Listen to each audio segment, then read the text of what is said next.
Bom dia, igreja, graça e a paz do Senhor Jesus.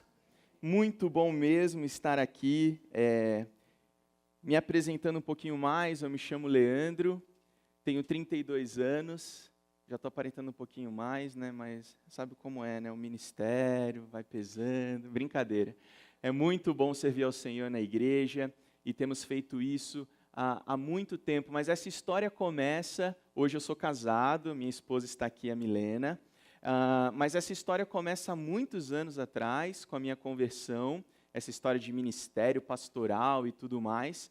E, realmente, como o pastor ele falou, ele faz parte muito especial da minha vida, da história da minha casa. E Deus usou a vida dele, a vida da família dele, para me encaminhar pelo ministério pastoral. E ele participou de tudo, como ele mencionou. Eu ainda era pré-adolescente e adolescente, quando nós nos conhecemos, e ele foi o meu pastor. E foi muito bom mesmo esse tempo de ensino, de aprendizado, e foi tão bom que, de fato, Deus confirmou esse chamado ao ministério, e desde então temos perseguido essa vocação. Em dezembro de 2007, então, eu me formei no Seminário Bíblico Palavra da Vida. E a minha família, falando um pouquinho da minha família, ela é bem doida, assim, ela é bem disfuncional, como dizem por aí, né?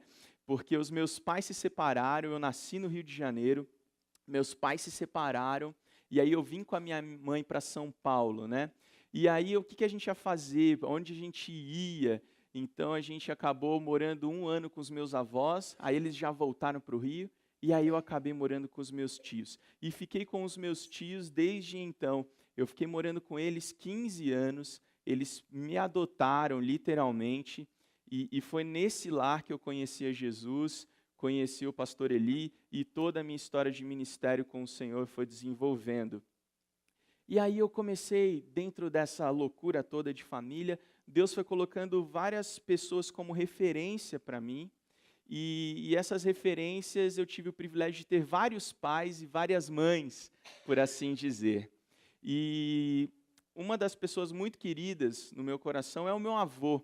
A gente está um pouco distante, né, pelos os acontecimentos da vida, fase natural, você casa, você tem outras responsabilidades. E o meu avô, apesar de todos os defeitos dele, que todos nós temos, ele é um cara muito querido e precioso para mim, que Deus usou para ser parte dessas referências masculinas que eu tive.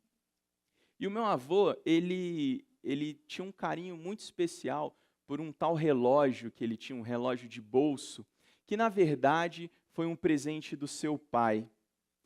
E aí o pai dele, quando estava infelizmente no leito de morte, falou que ele estava dando aquele relógio para ficar aos cuidados do seu filho.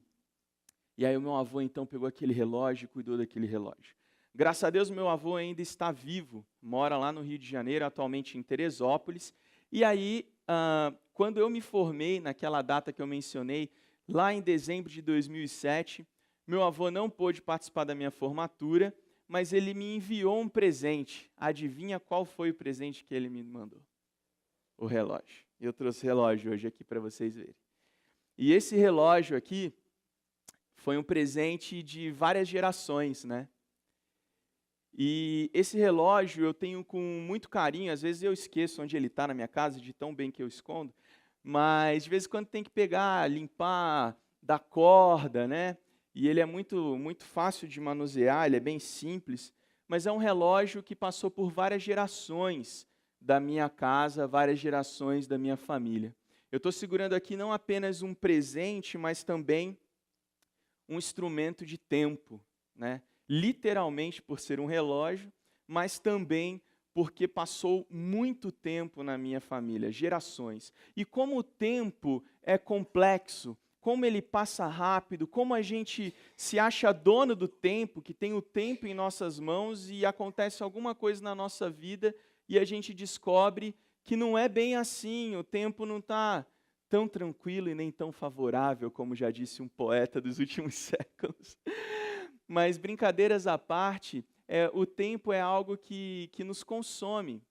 Nós estamos vendendo o nosso tempo com os nossos trabalhos. E quando a gente começa a pensar no tempo, a gente começa a pensar também na vida. E eu tenho aqui uma pergunta, não sei se vai funcionar esse.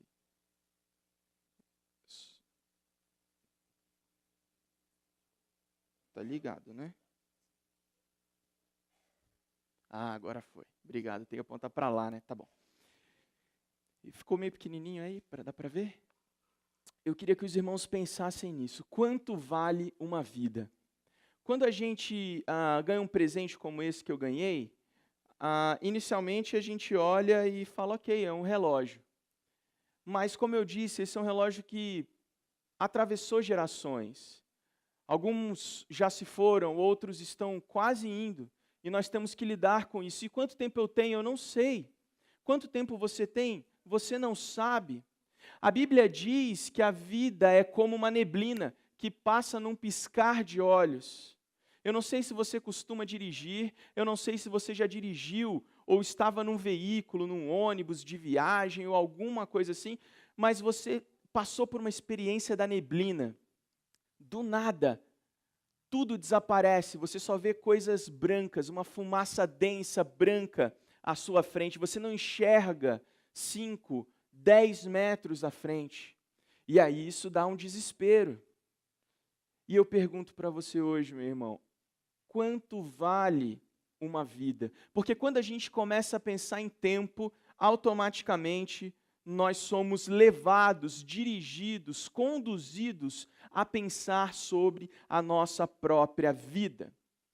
Nós gostamos de pensar, como bons cristãos que somos, que a vida humana não tem preço, que ela não tem um valor quantificável, que não dá para colocar uma etiqueta dizendo, olha, a vida humana vale tantos reais. Nós cremos que a vida humana ela é extremamente valiosa. Mas não é deste modo que a nossa sociedade pensa. Por exemplo, a vida humana na sua singularidade e importância,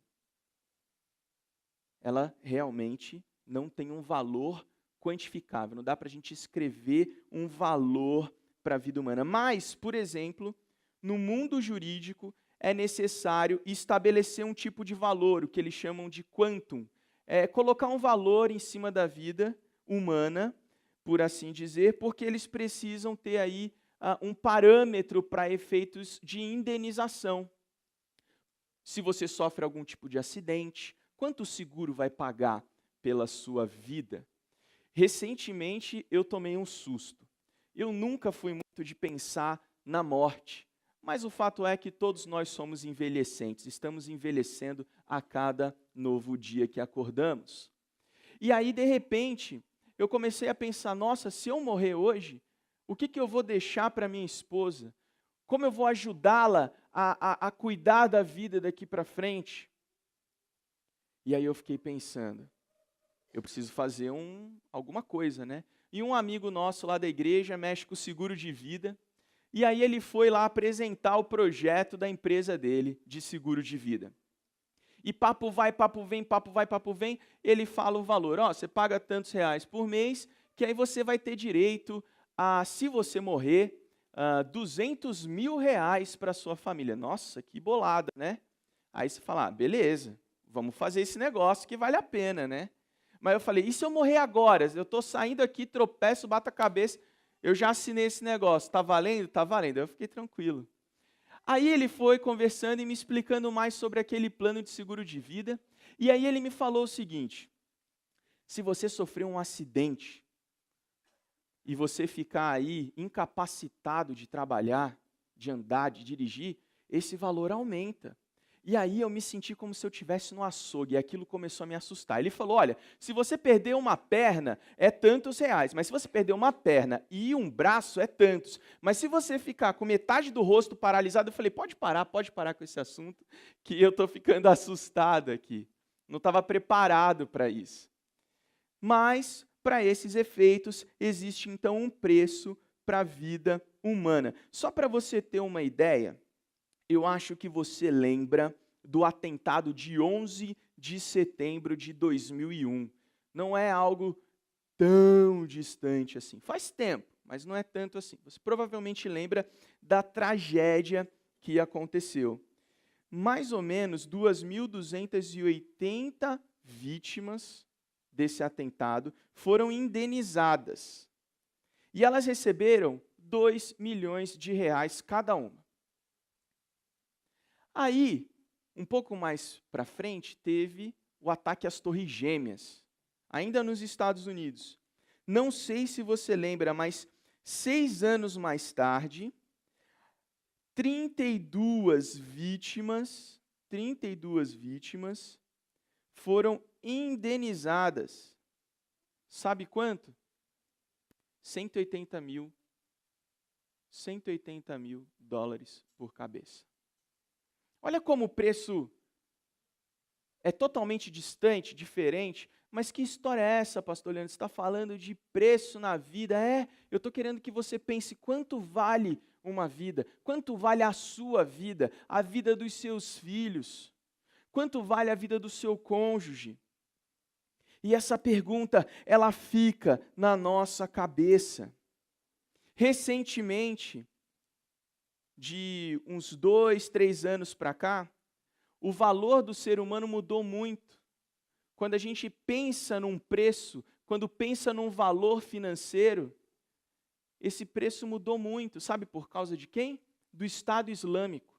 Eu não sei se você sabe, mas existe uma indústria do sequestro. Os caras estão especialistas em sequestrar pessoas, sequestrar turistas, sequestrar gente do governo, sequestrar militares. E aí eles pedem muito dinheiro pela vida dessas pessoas. Há 3 anos atrás eles faziam isso e pediam 200 mil dólares por pessoa. Agora eles pedem de 2 a 4 milhões de dólares por pessoa. Para o Estado Islâmico, uma vida vale de 2 a 4 milhões de dólares.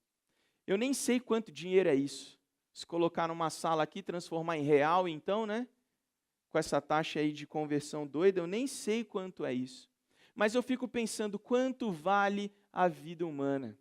Tem países dentro da África que a vida humana vale R$1. Quanto vale a vida humana? E sabe uma coisa muito interessante? Quando a gente começa a pensar sobre isso, a gente começa a entender um pouco mais os questionamentos dessa geração mais nova. Há muito tempo eu fui pastor de adolescentes e jovens. E eu fico tentando entender alguns questionamentos que eles trazem, que eles apresentam. Alguns questionamentos que eu já tive igualzinho, e outros que eu não tinha nem imaginado.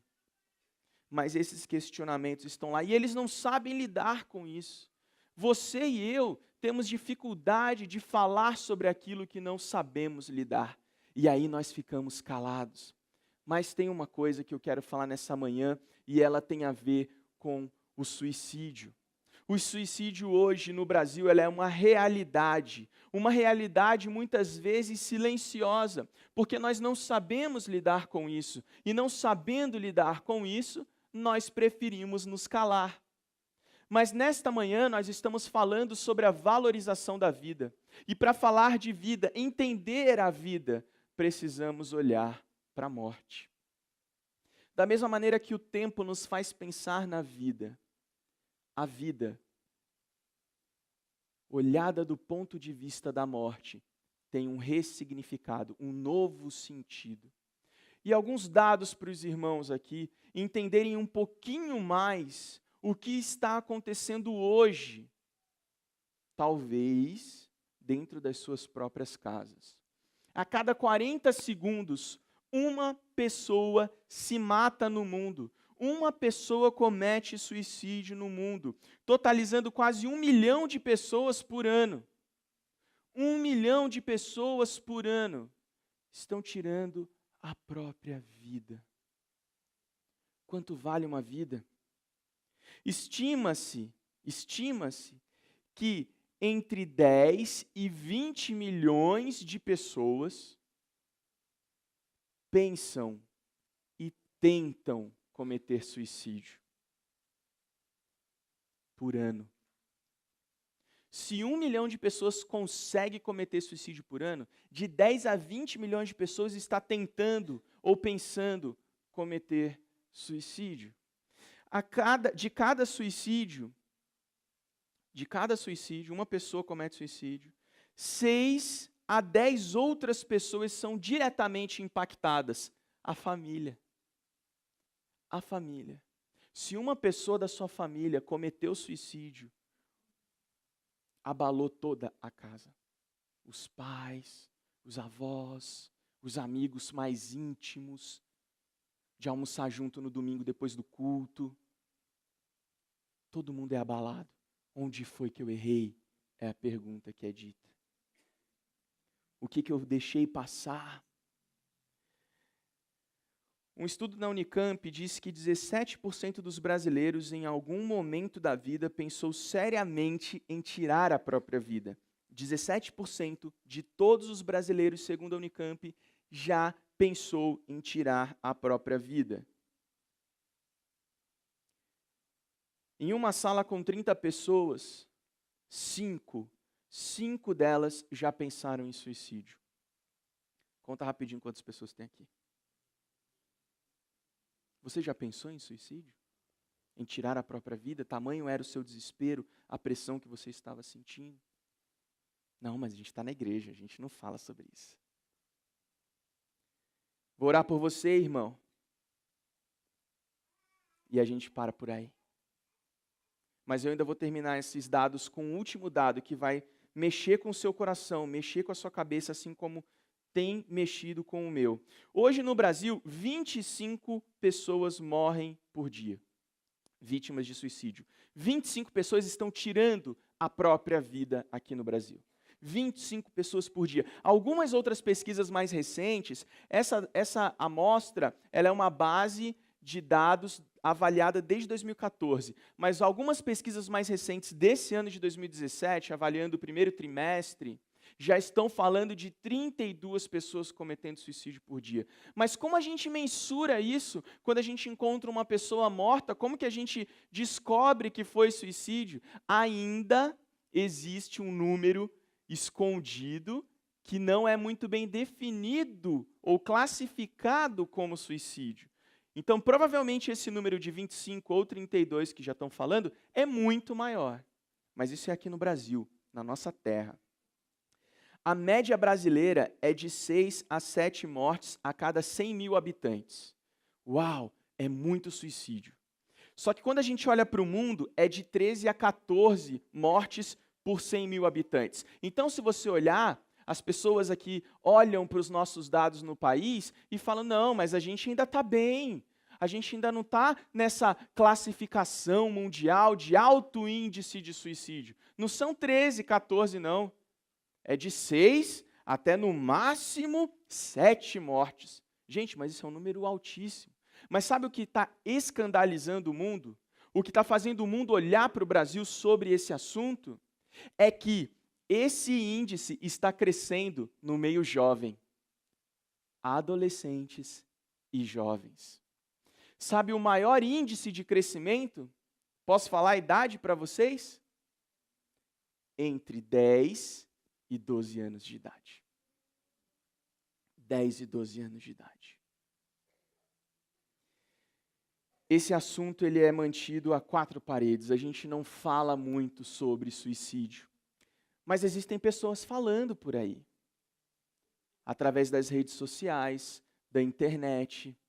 Pessoas falando através de documentários, matérias, seriados. Você reconhece essa imagem desse garoto? É de um seriado que todos os adolescentes e jovens estão comentando, ou já assistiram, ou já ouviram falar, que chama Os 13 Porquês. Os 13 porquês que uma garota chamada Hannah Baker comete suicídio ainda adolescente, ainda na escola. E ela, antes de cometer o ato, ela grava 13 fitas explicando as razões, ou os porquês, ou os motivos que levaram aquela menina a cometer suicídio. E aí, de uma maneira muito dramática, poética, ela começa a apontar culpados. 13 pessoas culpadas, dentre elas os pais, dentre elas os melhores amigos, dentre essas pessoas, professores, conselheiros. E é muito complicado. Quando a gente começa a olhar pessoas que não têm nada a ver com a igreja falando sobre isso e a igreja calada. Eu fico muito feliz porque essa igreja escolheu pensar, conversar, dialogar sobre esse assunto, sobre a valorização da vida. Mas para a gente entender a valorização da vida, nós precisamos entender o que está acontecendo ao nosso redor. E lembra aqueles números altíssimos que eu falei para os irmãos há pouco sobre suicídio, tal, não sei o quê? Deixa eu falar uma coisinha aqui, o último dado que eu quero trazer para você sobre suicídio hoje. Segundo a Organização Mundial da Saúde, 90% dos casos de suicídio podem ser prevenidos desde que recebam ajuda. 90%.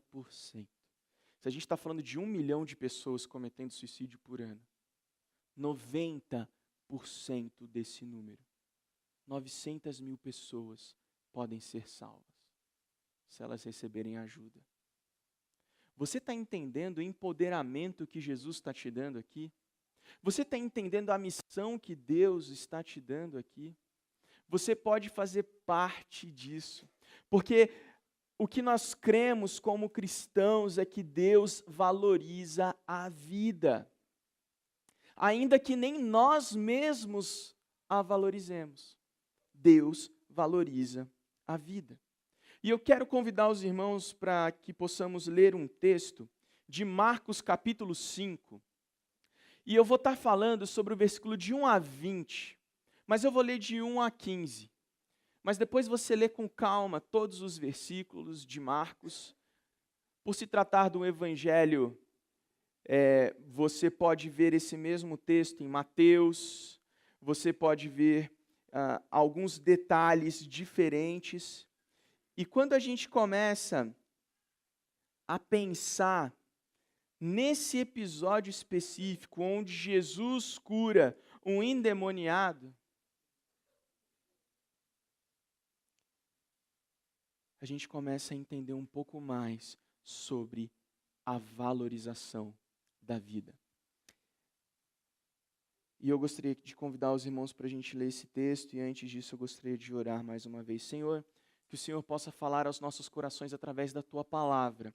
Estamos aqui chocados com tantos dados, tantas informações cruéis, tristes, desesperançosas, porque pessoas estão perdendo a real noção do valor da vida, a vida que vem de Ti, doador da vida, do verbo, da palavra, que se fez carne e habitou entre nós. Por isso, nesta manhã, Jesus, fala conosco através da Tua palavra, para que possamos entender como o Senhor nos olha, como a sociedade nos vê e como o nosso inimigo também nos persegue e nos aponta direções falsas sobre a vida que o Senhor nos deu. Que o Senhor esteja falando conosco nesta hora que nós pedimos em nome de Jesus. Amém e amém. Marcos capítulo 5, versículo 1 diz: eles atravessaram o mar, quem? Jesus e os discípulos, e foram para a região dos Gerazenos. Eu estou lendo na NVI, Nova Versão Internacional. Se o irmão tiver outra versão aí, não tem problema, algumas palavrinhas diferentes. Quando Jesus desembarcou, um homem com um espírito imundo veio dos sepulcros ao seu encontro. Esse homem vivia nos sepulcros e ninguém conseguia prendê-lo, nem mesmo com correntes. Pois muitas vezes lhe haviam sido acorrentados pés e mãos, mas ele arrebentara as correntes e quebrara os ferros de seus pés. Ninguém era suficientemente forte para dominá-lo. Noite e dia, ele andava gritando e cortando-se com pedras entre os sepulcros e nas colinas. Quando ele viu Jesus de longe, correu e prostrou-se diante dele. E gritou em alta voz: que queres comigo, Jesus, filho do Deus Altíssimo? Rogo-te, por Deus, que não me atormentes. Pois Jesus tinha dito: saia deste homem, espírito imundo. Então Jesus lhe perguntou: qual é o seu nome? Meu nome é Legião, respondeu ele, porque somos muitos. E implorava a Jesus com insistência que não os mandasse sair daquela região. Uma grande manada de porcos estava pastando numa colina próxima. Os demônios imploraram a Jesus: manda-nos para os porcos, para que entremos neles.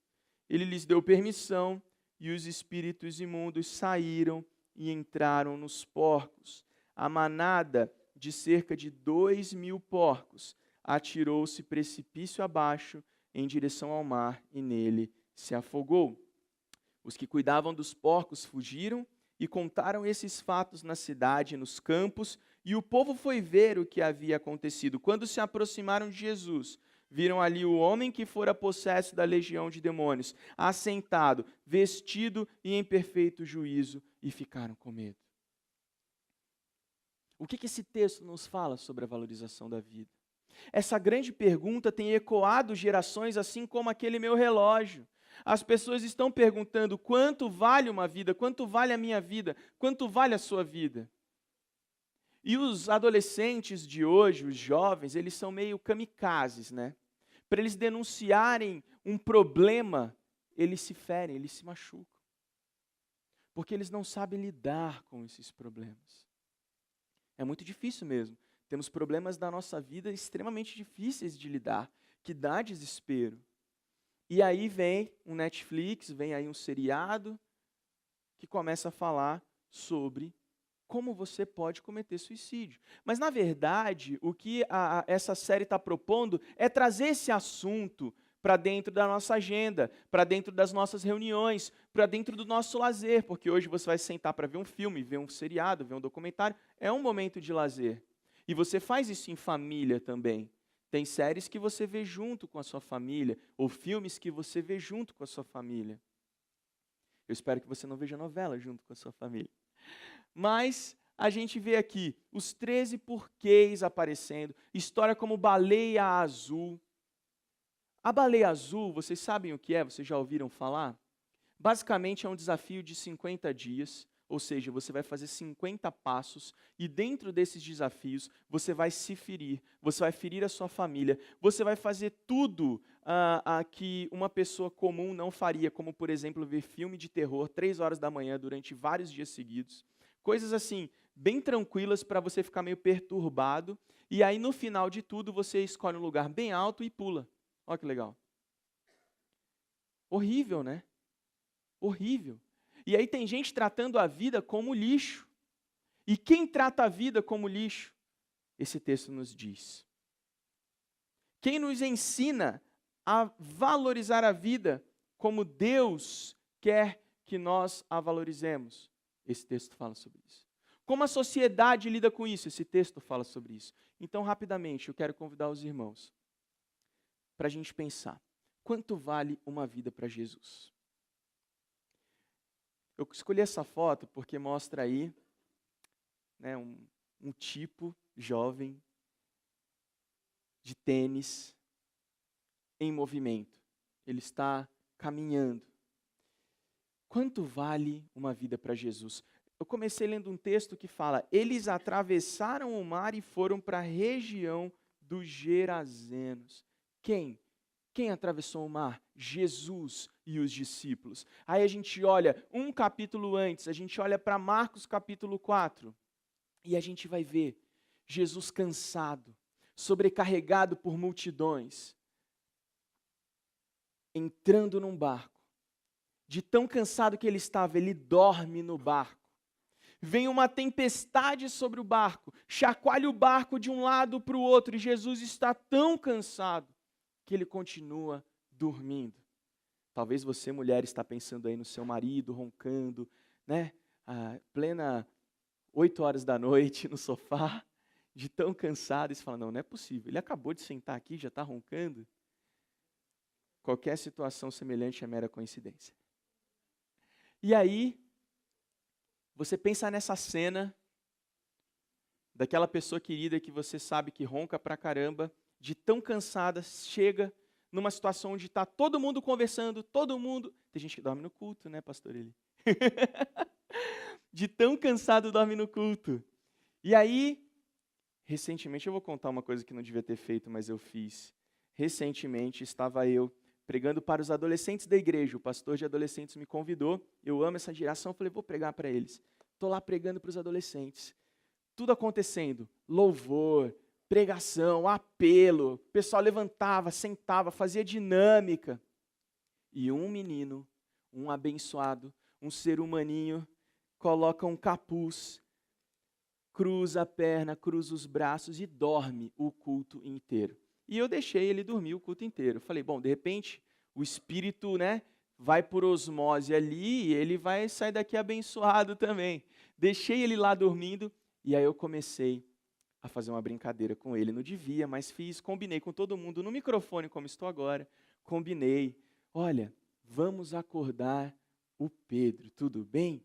Tudo. Então a gente foi combinando com todo mundo. Então eu contei no microfone, até 3, e todo mundo gritou o nome dele. O menino acordou tão assustado, tão apavorado, que começou a chorar na frente de todo mundo.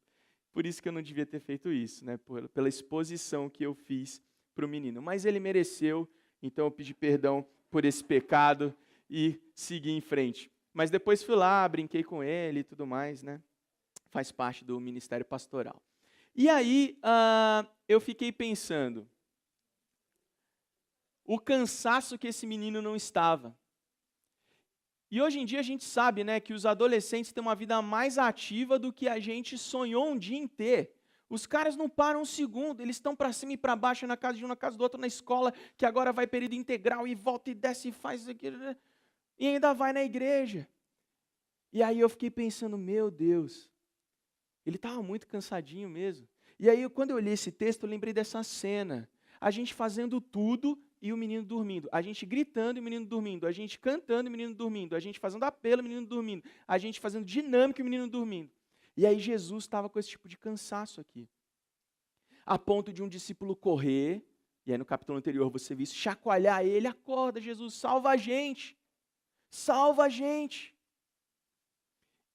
Então, é esse Jesus em movimento, que desde o jardim do Éden, depois do pecado, pergunta, onde estás?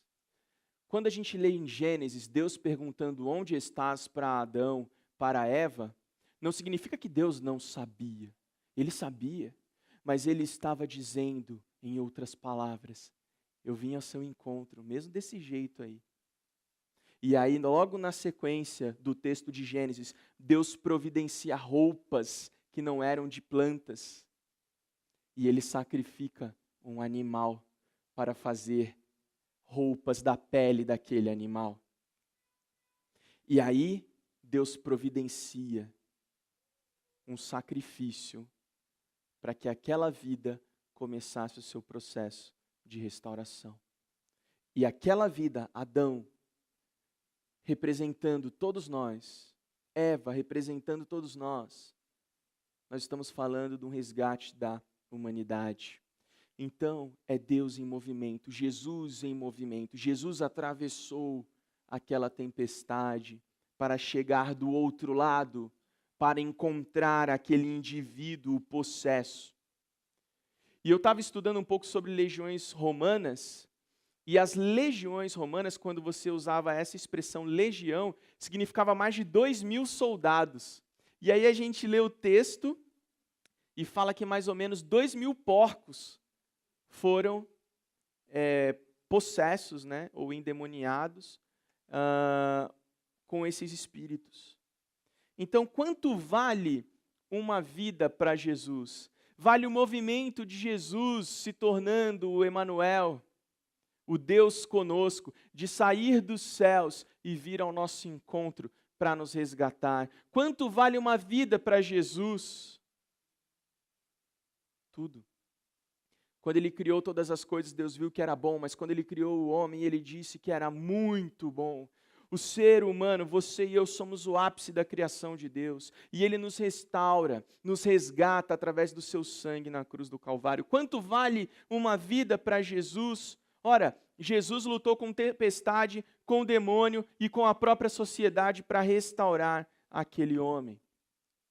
Quanto vale uma vida para Satanás? Volta para o versículo 11 e 12.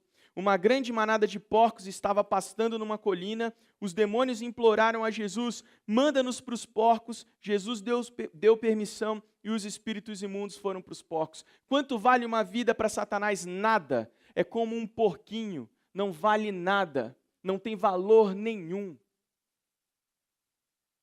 E aí a gente vê movimentos como a baleia azul destruindo a vida de uma geração, porque essa geração não conseguiu encontrar o valor da sua própria vida. Ela precisa de ajuda, ela precisa de você, igreja. Quanto vale uma vida para Satanás? Nada. A Bíblia já diz que ele veio para matar, roubar e destruir. Quanto vale uma vida para a sociedade, então? Essa sociedade. Se você visitar aqui os últimos versos que eu li, o último versículo que eu li foi o versículo 15. Quando se aproximaram de Jesus, viram ali o homem que fora possesso da legião de demônios, mas ele estava como? Estava bem. Um homem que vivia nu, humilhado, um homem que as pessoas tinham medo, estava sentado aos pés de Jesus, vestido e em perfeito juízo. E quem ficou com medo? A sociedade. Eles ficaram com mais medo de ver o cara bom do que ver o cara mal na pior. E o que o povo fez? O que a sociedade fez? Os que estavam presentes contaram ao povo o que aconteceram endemoniado e falaram também sobre os porcos. Então o povo começou a suplicar a Jesus que saísse do território deles. Eles falaram: Jesus, vai embora. E a nossa sociedade tem feito isso todos os dias. Está mandando Jesus embora, expulsando Jesus das escolas, expulsando Jesus até mesmo das igrejas. Essa é a nossa sociedade pecaminosa. Mas, quanto vale uma vida para a sociedade? De fato, a foto ali é um monte de dinheiro. De fato, a sociedade tem outro critério avaliador. E ela fica tentando, como eu comecei aqui o nosso tempo, colocar preço na vida. E tentar depois lidar com isso. É muito complicado. Porque nós somos iguais. Quando você tem pessoas iguais, não tem como uma pessoa igual à outra colocar valor sobre a outra. Você precisa de pessoas diferentes. Então eu gostaria que os irmãos pensassem que a valorização da vida, ela está em Jesus. Ela está em Jesus. Jesus fez um alto investimento na vida daquele homem possesso. Enfrentou a fúria do mar, depois a fúria do próprio homem possesso. Alguns comentaristas falam que Jesus sai de um mar violento para lidar com um homem violento. Sai de um mar agitado para tratar um homem agitado. Humanamente falando, ambos eram indomáveis. Você consegue acalmar uma tempestade? Você consegue acalmar um homem nessas condições que o texto diz? Eu teria até medo, não sei você. Eu acho que eu não teria como se não fosse violentamente, né? Indo lá brigando com várias pessoas, amarrando, que era o que o povo fazia, acorrentava o cara. Mas a gente não sabe lidar com essas dificuldades da vida. Mas Jesus sabe, Jesus acalmou tanto a tempestade quanto aquele homem. Recapitulando, para a sociedade você não vale muito, para Satanás você não vale nada, e para Jesus você vale tudo, tudo mesmo. Se a gente pudesse medir quanto vale uma vida, para Jesus seria muito fácil. Ele pegaria uma trena e ele mediria em distância, mais ou menos 1 metro para a esquerda, depois ele pegaria a mesma trena, colocaria 1 metro para a direita, e aí somando esses metros, ficaria mais ou menos assim, ó. Esse é o valor de uma vida para Jesus. O próprio sangue do Cordeiro inocente derramado numa cruz por você e por mim. Quanto vale uma vida? Vale o sacrifício de Jesus. Então a sua vida e a minha vida vale muito, muito mesmo. Eu quero que você pense comigo, você que é pai, você que é mãe. Eu mencionei que nós temos uma geração muito aflita, muito dolorida, que não sabe lidar muito bem com as dificuldades. Veja bem, quando você era adolescente, você sofria algum tipo de perseguição na escola, de brincadeiras malvadas, né? Brincadeiras que te, assim, expunham diante dos amigos, e isso era uma zoeira, né? Isso era uma aprontação. Hoje em dia é bullying, né? Hoje em dia dá processo. Ah, meu pai vai te processar. Os adolescentes, os jovens, eles não sabem lidar com essas crises que nós lidamos de uma maneira diferente há não muito tempo atrás. Lembra? Só tem 32 anos. Não há muito tempo atrás a gente lidava com isso de maneira diferente. Mas essa geração perdida, e eu quero encerrar com isso, essa geração perdida precisa de referência. Referência. Um jovem, um adolescente, não consegue saber o valor da vida dele, mas ele consegue sentir e receber amor. Ele consegue receber amor, ele consegue medir o amor pelas atitudes. E amar não significa dizer sim para tudo, né? Amar significa disciplinar, corrigir, instruir, ter a palavra de Deus como referência. Amar significa você ser presente, dar o seu tempo. Dar o seu tempo é muito mais do que dar dinheiro, é muito mais do que pagar a escola, comprar um livro. Não. Então, ajude essa geração, igreja, amando essa geração, amando as pessoas. O que Jesus fez por amor? Jesus veio e subiu numa cruz e enfrentou dor. Isso é o quanto vale a nossa vida. Jesus nos ama, Jesus te ama, para que você possa amar com o amor que você recebe dele, que você aprende dele. Não é com amor utópico, não é com um amor distante, não, é com amor presente, verdadeiro, real, íntimo, profundo, sincero, presente.